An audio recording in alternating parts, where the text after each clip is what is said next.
Je me suis mis à chialer devant ma mère. Et ma mère me dit, mais pourquoi tu pleures? Je dis, mais maman, pourquoi je pleure? Dans 2 heures, t'es plus là.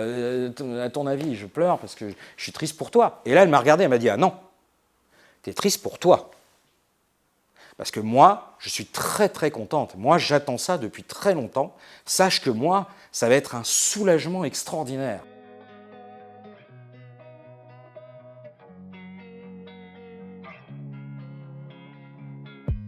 Ma mère s'appelait Aline Hervé, elle avait 79 ans, elle était professeure de philosophie et elle souffrait d'une BPCO, c'est une bronchopneumopathie obstructive chronique. Elle a survécu grâce à un traitement, mais qui était un traitement drastique, très très lourd. Et surtout, elle avait peur d'étouffer. C'est une maladie dans laquelle, quand on étouffe, on va directement au service d'urgence.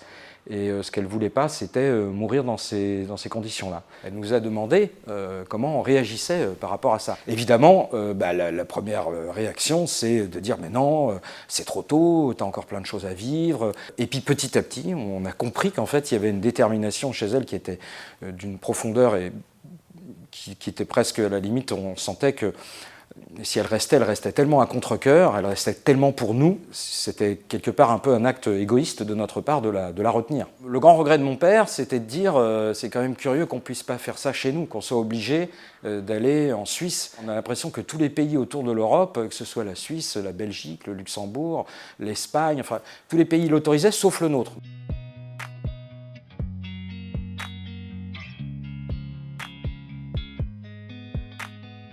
Comment on se prépare à cette journée? On ne se prépare pas, parce qu'en fait, on n'est tellement pas prêt qu'on ne sait pas. Vous savez, on n'a pas le choix. Hein, donc de toute façon, il était hors de question que je laisse mon père et ma mère y aller tout seuls. Et c'est là où on a été complètement cueillis, c'est qu'en fait, ça s'est passé d'une manière absolument admirable. C'est-à-dire que le dernier dîner, on ne s'est pas dit les dernières choses les plus essentielles de la vie. Et moi, j'avais prévu de laisser mon père et ma mère aller dans la salle où se déroulerait la mort volontaire assistée.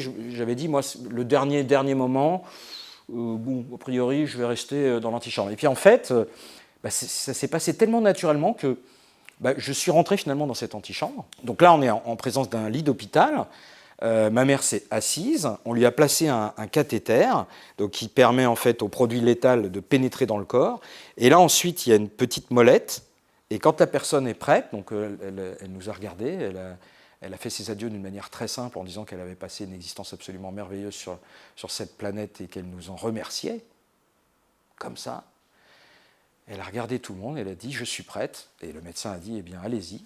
Et là elle a poussé la molette, elle a récité un sutra du cœur. Et elle est partie.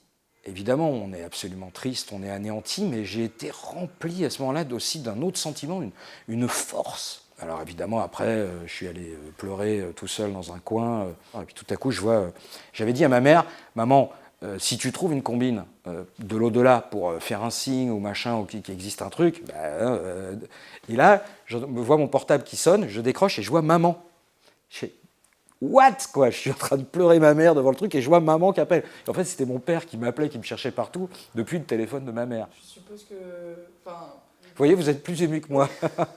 C'est marrant hein, parce que vous avez les larmes qui vous viennent. Souvenez-vous de ce qu'a dit ma mère. Tu pleures pour toi. En fait, à travers cette histoire-là et à travers tout ce que les gens vont écouter, c'est notre propre mortalité d'être humain qui est agitée. Et c'est aussi pour ça que ce débat, à mon avis, il est lourd. C'est parce qu'il nous concerne tous dans ce qu'on est, au plus malheureux de la condition humaine.